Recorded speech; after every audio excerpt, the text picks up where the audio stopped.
Thank you అండి. చాలామందికి thanks చెప్పుకోవాలి. ఫస్ట్ ఆఫ్ ఆల్ ప్రశాంత్ గారికే థ్యాంక్స్ చెప్పాలి, ఎందుకంటే ఒక రాసుకున్న కథకి, అది కూడా కొంచెం పెక్యులియర్ క్యారెక్టర్కి నన్ను ఎంచుకున్నారు ఆయన. కాబట్టి మీకు నా మీద ఉన్న ట్రస్ట్కి ఫస్ట్ థ్యాంక్స్ అండి.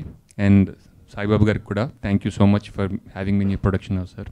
అండ్ ఈటీవీ విన్లో నాకు అంటే 2 నెలల క్రితం ఒక అనూహ్యమైన విజయం చూసాము.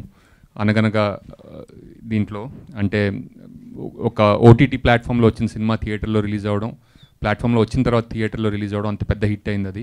అలాగే మళ్ళీ నాకు ఈటీవీ విన్తో రెండోసారి మళ్ళీ మీ ముందుకు రావడం నాకు చాలా థ్యాంక్స్.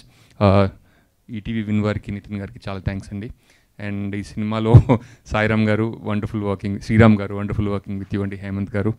అండ్ రాజీవ్ కనకాల్ గారికి నాకు ఈ సినిమాలో సీన్స్ లేవు, కానీ వండర్ఫుల్ హ్యూమన్ బీయింగ్. ఆయనతో ఎప్పుడైనా స్క్రీన్ షేర్ చేసుకోవాలని కోరిక కూడా ఉంది. ఇదివరకు చేసుకున్నాం కానీ మా ఇద్దరికి పెద్దగా నటించే అవకాశం రాలేదన్నమాట.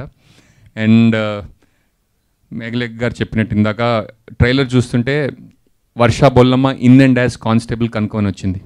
చాలా రోజుల తర్వాత ఒక female character in and as title రావడం అనేది చాలా రోజుల తర్వాత జరిగింది.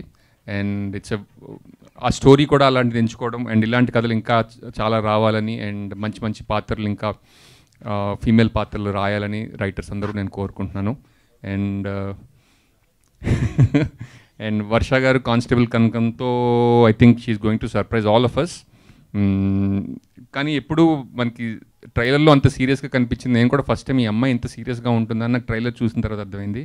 Very funny girl. ఆమెకి ఇన్స్టాగ్రామ్లో ఆమె కోట్స్కి కూడా చాలామంది ఫాలోవర్స్ ఉన్నారు, అందులో నేను కూడా ఒకండి. Thank you. అండ్ ఇంకా ఎవరి పేర్లైనా మర్చిపోతే నాకు క్షమించండి. ఎక్కువ మాట్లాడమంటున్నారు కాబట్టి ఒక నిమిషం ఎక్కువ మాట్లాడడానికి ప్రయత్నించాను, కాకపోతే నాకు కూడా మాటలు రావట్లేదు. Thank you.